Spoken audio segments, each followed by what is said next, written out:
드디어 우리나라에도 정통 스트라이커 사기 캐릭터가 등장했습니다. 바로 황선홍호에서 두각을 드러내는 이영준 선수인데요. 신장이 193cm로 높이뿐만 아니라 힘도 있고 슈팅력이 아주 좋은 선수입니다. 정확도와 파워까지 거기에 때에 따라서는 센터백으로 나설 정도로 전술 이해도도 높아서 역시 센터백 출신이었던 김신욱의 뒤를 이어줄 차세대 국가대표 장신 공격수로 각광을 받고 있는데요. U20 월드컵에서의 모습을 보면 높이 싸움뿐 아니라 전방에서 비벼주는 탱커로서의 역할과 공간을 찾아 들어가는 움직임에도 강점을 보여주고 있어서 피지컬 외적으로는 최전방 타워 역할을 하기에 전무후무한 한국의 스트라이커가 탄생할 것으로 보고 있습니다. 또한 장신 공격수라면 기술이 부족할 수 있다는 편견이 있지만 이영준에게는 해당되지 않습니다. 제일 돋보이는 장점이 지능적인 플레이인데 U20 월드컵에서 그 재능을 유감없이 뽐냈었고 만 17세 9개월 22일의 나이로 K리그 데뷔전을 치르면서 리그 최연소 출전 선수의 타이틀을 갖고 있습니다. 또한 2023 시즌 리그 13경기 3득점 2도움,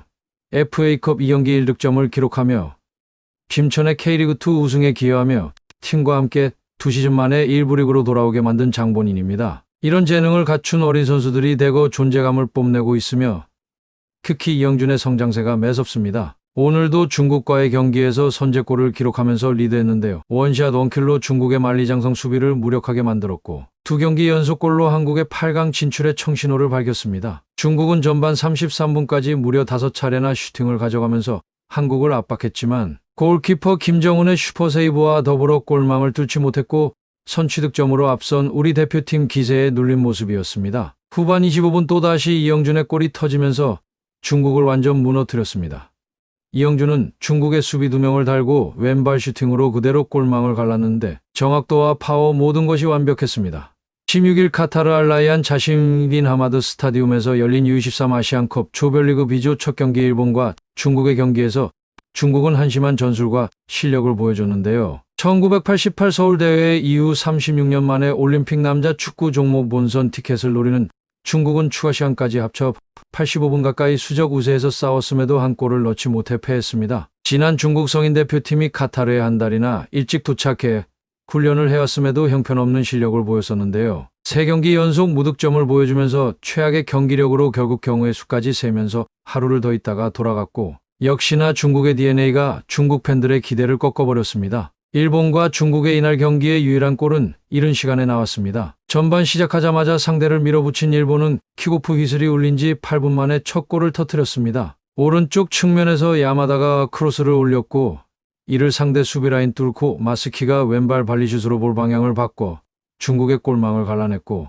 일본은 선제골을 넣고 곧바로 황당한 파울을 범했는데요. 수비수 니시오가 중국 선수들과 엉키는 과정에서 지하 페이판을 가격한 것입니다. 비디오 판독을 거친 뒤 주심이 레드카드를 뽑았고 중국 입장에선 선제골을 내줬으나 경기를 유리하게 끌고 갈 수 있는 황금 같은 기회였는데요. 하지만 중국의 답답한 공격력이 결국 일본의 완강한 수비를 뚫지 못했습니다. 중국은 총공세를 펼치며 일본을 압박했지만 이협적인 장면이 나오지 않으며 탐욕과 비례한 실력의 일본에서는 한 명이 퇴장인데도 안 질 것 같다며 비웃기도 했는데요. 중국은 전반 35분 타오 창릉의 아크 정면에서 날린 회심의 왼발 가마차기가 크로스바를 맞고 나와 골로 연결되지 못했고 청야오둥 감독은 후반 초반 4명을 교체하는 등 공격을 강화하며 동점포의 안간힘을 쏟았으나 시간이 갈수록 체력이 떨어져 일본 수비진을 공략하지 못했습니다. 중국은 키 2m 골키퍼 유진용을 후반 43분 필드플레이어로 투입하면서 포스트 플레이를 강화하는 초강수까지 뒀으나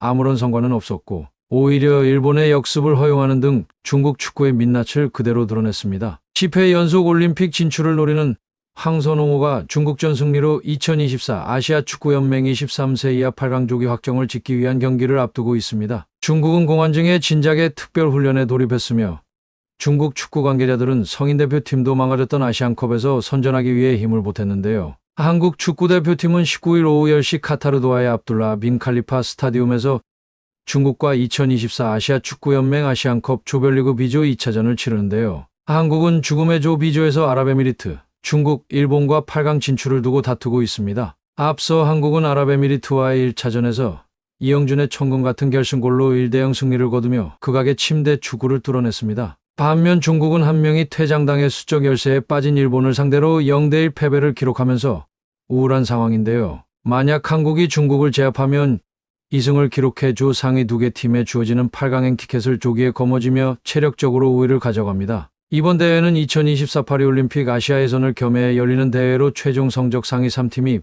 파리 직행 티켓을 따내며 4위는 아프리카의 기니와 플레이오프를 펼쳐야 합니다. 어디까지나 대한민국의 목표는 우승입니다. 18일 AFC 공식 홈페이지에 따르면 중국전을 앞둔 황선홍 감독은 중국은 한 달 넘게 훈련을 거듭했다. 발전도 많이 했다라고 경기하면서 내 전술 계획은 상대마다 다르다. 이번 대회는 쉬운 상대가 없기 때문에 잘 분석해 경기를 준비하겠다라고 강조했는데요. 아랍에미리트전에서 다소 단조로운 공격 전술을 보였던 황선홍호가 중국전에선 다양한 루트를 선보이지 관심이 쏠리고 있으며 우리 대표팀의 전술을 두고 중국 또한 어떤 전술로 나설지 우리가 특별 훈련을 지시하기도 하며 그저 우리에겐 비웃음거리가 되었는데요. 황선홍호는 해외파 차출 거부 악재 속 고군분투하고 있습니다. 양현준, 배준호, 김지수 등 차세대 에이스들이 빠진 상태에서 경기를 치르고 있으며 이변이 없는 한 중국은 충분히 잡아낼 전력입니다. 한편 한국은 중국과 상대 전적 우위를 보이고 있는데 한국 U23 대표팀은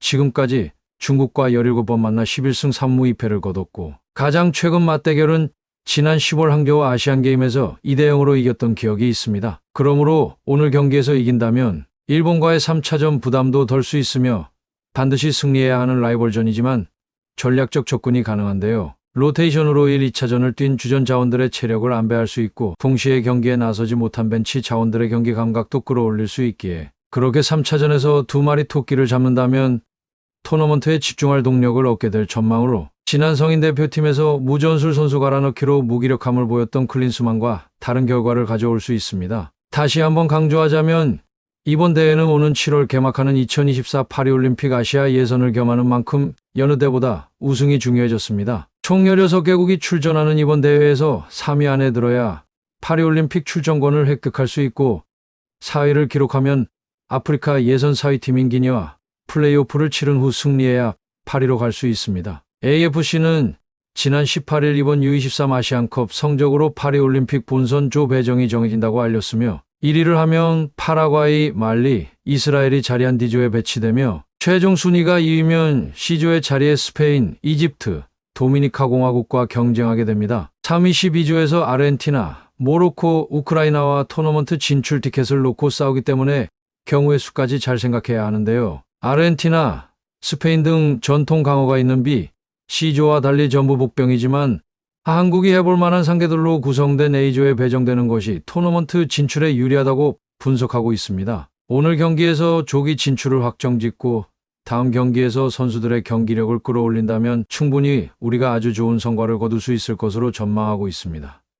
두상 없이 성적을 거두기를 응원하겠습니다. 끝으로 시청해 주셔서 감사합니다. 구독과 좋아요, 알림 설정은 제작에 큰 힘이 됩니다.